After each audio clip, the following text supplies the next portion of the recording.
Thanks, Kendra. I am pleased to welcome Brandon Sokol today from Prairie Paws, and especially pleased to have a special guest with us today. Would you like to introduce our guest? Sure, man, thanks. This is Ronaldo. He's about a year and a half, maybe 2 years old. He's a mix, he's an all-American shelter dog. He's a pretty good boy. As you can see, he's kind of got these treats. I mean, we've got a lot of distractions right now. He's behaving really well.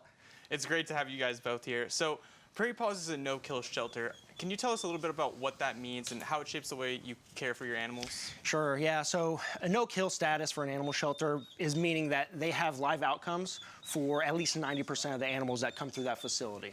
So for us, we're averaging around 95% live release. That just means that there are positive outcomes for those animals.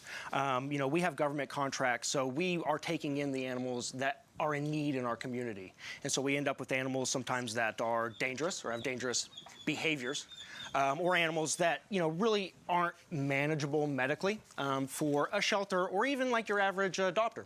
And in those cases, we make a responsible and ethical decision. That's a great philosophy. And is there a story to you that stands out specifically that shows the impact that Prairie Paws has on animals in the community?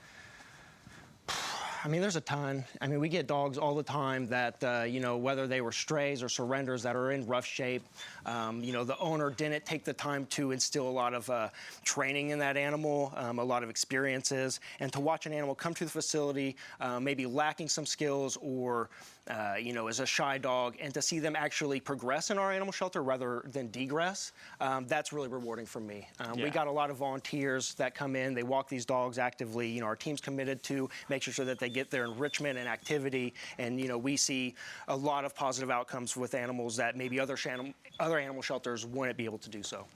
That's great to see. And then for someone wanting to adopt, what may be some misconceptions about adopting from a shelter?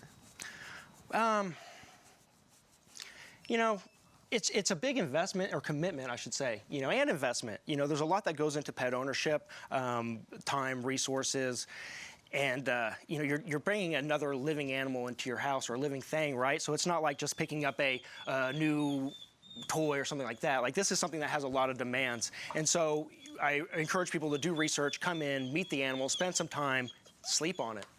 That's amazing. There's nothing wrong with taking the night to think over a decision like this. Great. I really appreciate your time, Brandon. That's all we have for today. Right on. Back to you, Kendra.